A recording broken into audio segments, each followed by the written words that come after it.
चला आता तुम्ही पण एक कंटाळाला असणार एक कथा सांगते. स्वामींचा अदृश्य हात. एका गावात गोविंद नावाचा एक मध्यमवर्गीय माणूस राहत होता. त्याचं जीवन एकदम साधं होतं, पण गेल्या काही महिन्यापासून त्यांच्यावर संकटावर संकट येत होतं. नोकरी गेली, घरात तणाव वाढला, वरून मुलांचं आरोग्य बिघडू लागलं. गोविंद मनाने खूप थकला होता.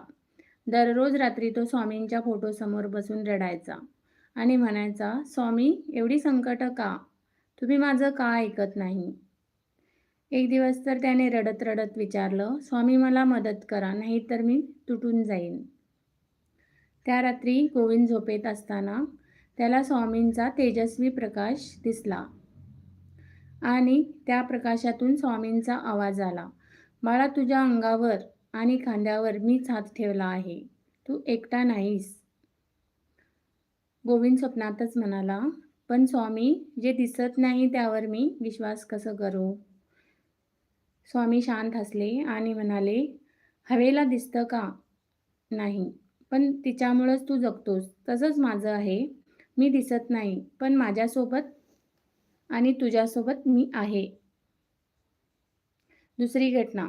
स्वप्नातून जागा झाल्यावर गोविंद थोडा शांत झाला. दुसऱ्या दिवशी एका जुन्या मित्राने अचानक फोन करून त्याला नोकरीची संधी दिली.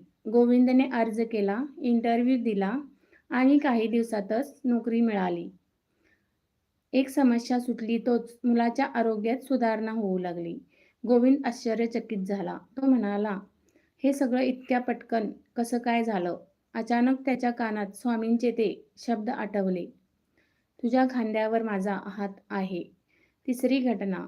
काही महिन्यानंतर गोविंदच्या घराची आर्थिक परिस्थिती पुन्हा सुधारली.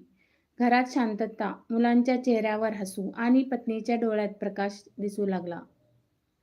गोविंद रोज स्वामींच्या मूर्तीसमोर हात जोडून म्हणायचा, "स्वामी, मी संकटात असताना तुमच्या कृपेनेच मी उभा राहिलो." तेव्हा त्याला अचानक जाणवलं,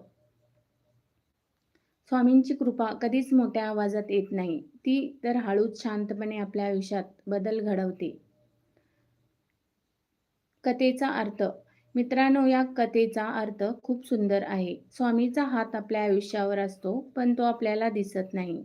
कधी स्वप्नातून, कधी एखाद्या माणसाच्या रूपातून, कधी अचानक मिळणाऱ्या संधीतून, कधी डॉक्टरांच्या शब्दातून, कधी एखाद्या लहानशा चमत्कारातून स्वामी आपल्याला मदत करतात. परिस्थिती कितीही कठीण असली तरी स्वामी समर्थ